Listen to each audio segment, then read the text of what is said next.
নমস্কার, আমি ডক্টর চন্দ্রচূড় গোস্বামী ধনঞ্জয় চট্টোপাধ্যায় মামলা পুনর্বিচার মঞ্চের পক্ষ থেকে। আপনারা দেখতেই পাচ্ছেন, আপনারা ইতিপূর্বেই জানেন যে আজকে অধ্যয়ন বলছে, তথ্য প্রমাণ বলছে যে ধনঞ্জয় চট্টোপাধ্যায় কিন্তু মূল অপরাধী ছিলেন না, ওনার কোনো দোষ ছিল না।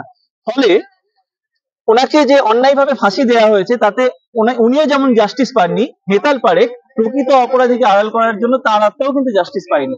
এবং সেই সাথে এটা খুব দুর্ভাগ্যজনক যে নাটা মল্লিক যিনি ফাঁসি দিয়েছেন, একজন নিরপরাধ ব্যক্তিকে উনি যদি ফাঁসি দিয়ে থাকেন, তাহলে সেই সিস্টেম কিন্তু ওনাকে দিয়ে সেই পাপটা করিয়েছে যেটা অভিপ্রেত ছিল না।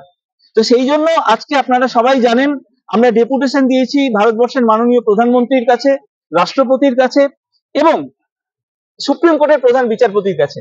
আবার আমরা হাতে হাতে ডেপুটেশন দিয়ে এসেছি পশ্চিমবঙ্গের মাননীয় মুখ্যমন্ত্রী মমতা দেবীকে, আমরা ডেপুটেশন দিয়েছি আইনমন্ত্রী মলয় বাবুকে, কারামন্ত্রী চন্দ্রনাথ সিনহাকে।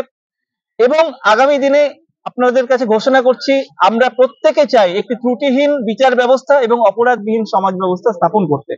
সেই জন্য যত অর্গানাইজেশন রয়েছেন, ইন্ডিভিজুয়ালি প্রত্যেককে বলছি, প্রত্যেক ব্যক্তি ইন্ডিভিজুয়ালদেরকে বলছি, এছাড়া যত ট্রাস্টি, সোসাইটি, ক্লাব এবং ছোট বড় অর্গানাইজেশন রয়েছেন, প্রত্যেকের কাছে আমাদের আবেদন, এই মঞ্চটা কিন্তু আপনাদের, এই দেশটাও আপনাদের, ত্রুটিহীন বিচার ব্যবস্থা স্থাপন করার দায়িত্বও কিন্তু আপনাদের। কাজেই আপনাদেরকে করজোরে বলছি, আমাদের স্ট্র্যাটেজিক পার্টনার হওয়ার জন্য এবং আমাদের কো-পিটিশনার হওয়ার জন্য আমরা রাষ্ট্রপতির কাছে আগামী দিনে, যেহেতু পুনর্বিবেচনার জন্য আমাদের আবেদনপত্রটি সাবমিট করতে চলেছি এবং আমরা এই প্রেস ক্লাবেই আমরা তার একটি আনুষ্ঠানিক প্রকাশ করব, প্রচার করব।